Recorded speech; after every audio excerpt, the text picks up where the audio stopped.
अस्सलाम वालेकुम दोस्तों, उम्मीद करता हूँ आप ठीक होंगे। जन्नती लाठी के बारे में तो आपने सुना ही होगा। ये हजरत मूसा अलैहिस्सलाम की वो मुकद्दस लाठी है जिसे आसाए मूसा कहते हैं। इसके जरिए आपके बहुत से उन माजिज़ात का ज़हूर हुआ जिनको कुरान मजीद ने मुख्तलिफ उन्वानों के साथ बार बार बयान फरमाया है। इस मुकद्दस लाठी की तारीख बहुत कदीम है जो अपने दामन में सैकड़ों उन तारीखी वाक़यात को समेटे हुए हैं जिनमें इबरतों और नसीहतों के हजारों निशानात सितारों की तरह जगमगा रहे हैं, जिनसे अहले नजर को बसीरत की रोशनी और हिदायत का नूर मिलता है। ये लाठी हजरत मूसा अलैहिस्सलाम की कद बराबर 10 हाथ लंबी थी और इसके सर पर 2 शाहें थी जो रात में मशाल की तरह रोशन हो जाया करती थी। ये जन्नत के दरख्त पीलों की लकड़ी से बनाई गई थी और इसको हजरत आदम अलैहिस्सलाम बहेड़ से अपने साथ लाए थे। चुनांचे हजरत सैयद अली उजहूज़ी अलैहि रहमतुल्लाह ने फरमाया कि तर्जमा, हजरत आदम अलैहिस्सलाम के साथ ऊद खुशबूदार लकड़ी, हजरत मूसा अलैहिस्सलाम का आसा जो इज्जत वाली पीलों की लकड़ी का था, इंजीर की पत्तियां, हजर अस्वद जो मक्का मुअज़्ज़मा में है, और नबी मुअज़्ज़म हजरत सुलेमान अलैहिस्सलाम की अंगूठी, ये 5 चीजें जन्नत से उतारी गईं। हजरत आदम अलैहिस्सलाम के बाद ये मुकद्दस आसा हजरत अंबिया किराम अलैहिमुस्सलावातु वस्सलाम को यक के बाद दीगरे बतौर मिरास के मिलता रहा, यहाँ तक कि हजरत शुएब अलैहिस्सलाम को मिला जो हुक्म मदीन के नबी थे। जब हजरत मूसा अलैहिस्सलाम मिस्र से हिजरत फरमाकर मदीन तशरीफ ले गए और हजरत शुएब अलैहिस्सलाम ने अपनी साहिबजादी हजरत बीबी सुफरा रज़ियल्लाहु अन्हा से आपका निकाह फरमा दिया और आप 10 बरस तक हजरत शुएब अलैहिस्सलाम की खिदमत में रहकर आपकी बकरियां चराते रहे। उस वक्त हजरत शुएब अलैहिस्सलाम ने हुक्म खुदावंद अज़्ज़ा व जल के मुताबिक आपको ये मुकद्दस आसा अता फरमाया। फिर जब आप अपनी ज़ौजा मोहतरमा को साथ लेकर मदीन से मिस्र अपने वतन के लिए रवाना हुए और वादी मुकद्दस मुकाम तुआ में पहुंचे तो अल्लाह ताला ने अपनी तजल्ली से आपको सरफराज फरमाकर मनसब रिसालत के शर्फ से सरबुलंद फरमाया। उस वक्त हजरत हक जल मुजद्दा ने आपसे जिस तरह कलाम फरमाया, कुरान मजीद ने उसको इस तरह बयान फरमाया है। तर्जमा, और ये तेरे दाहिने हाथ में क्या है ए मूसा? अर्ज की ये मेरा आसा है, मैं इस पर तकिया लगाता हूँ और इससे अपनी बकरियों पर पत्ते झाड़ता हूँ और मेरे इसमें और भी काम है। मुअज़्ज़ज़ दोस्तों, दूसरे कामों का मतलब तफसीर में हजरत अब्बुल बरक़ात अब्दुल्लाह बिन अहमद नस्फी अलैहि रहमतुल्लाह ने फरमाया कि मसलन इसको हाथ में लेकर उसके सहारे चलना, उससे बातचीत करके दिल बहलाना, दिन में उसका दरख्त बनकर आप पर साया करना, रात में उसकी दोनों शाहों का रोशन होकर आपको रोशनी देना, उससे दुश्मनों, दरिंदों और सांपों, बिच्छुओं को मारना, कुएं से पानी भरने के वक्त उसका रस्सी बन जाना और उसकी दोनों शाहों का डोल बन जाना, बवक्ते जरूरत उसका दरख्त बनकर हस्बे ख्वाहिश पल देना, इसको जमीन में गाड़ देने से पानी निकल पड़ना, वगैरह वगैरह। प्यारे दोस्तों, हजरत मूसा अलैहिस्सलाम इस मुकद्दस लाठी से मज़कूरा बलाकाम निकालते रहे, मगर जब आप फिरौन के दरबार में हिदायत फरमाने की आड़ से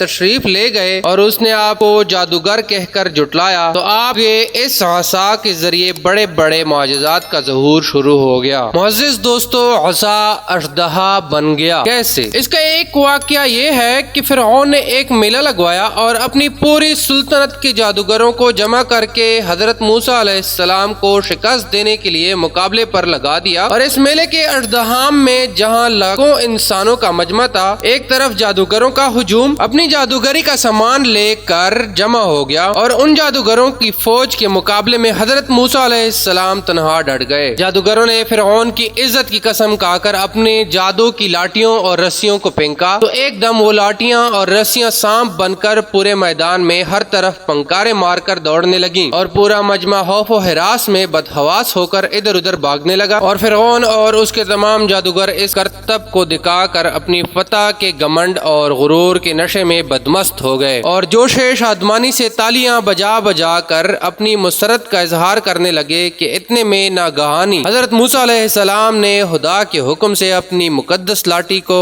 उन सांपों के हुजूम में डाल दिया तो ये लाठी एक बहुत बड़ा और निहायत हैबतनाक अजदहा बनकर जादूगरों के तमाम सांपों को निगल गया। ये मुआजिज़ा देखकर तमाम जादूगर अपनी शिकस्त का एतराफ करते हुए सजदे में गिर पड़े और बावाज बुलंद ये ऐलान करना शुरू कर दिया, यानी हम सब हारून और हजरत मूसा अलैहिमुस्सलाम के रब पर ईमान लाए। चुनांचे कुरान मजीद ने इस वाक़ये का जिक्र करते हुए इरशाद फरमाया, فرمایا جس کا ترجمہ ہے، بولے اے موسیٰ یا تو تم ڈالو یا ہم پہلے ڈالیں۔ موسیٰ نے کہا پہلے تم ڈالو۔ جب بھی ان کی رسیاں اور لاٹیاں ان کے جادو کے زور سے ان کے خیال میں دوڑتی معلوم ہوئی تو اپنے جی میں موسیٰ نے خوف پایا۔ ہم نے فرمایا ڈر نہیں، بے شک تو ہی غالب ہے، اور ڈال تو دے جو تیرے داہنے ہاتھ میں ہے، اور ان کی بناوٹوں کو نگل جائے گا۔ وہ جو بنا کر لائے ہیں وہ تو جادوگر کا فریب ہے، اور جادوگر کا بلا نہیں ہوتا کہیں آوے۔ تو سب جادوگر سجدے میں گرا لیے گئے، بولے ہم اس پر ایمان لائے جو ہارون اور موسیٰ کا رب ہے۔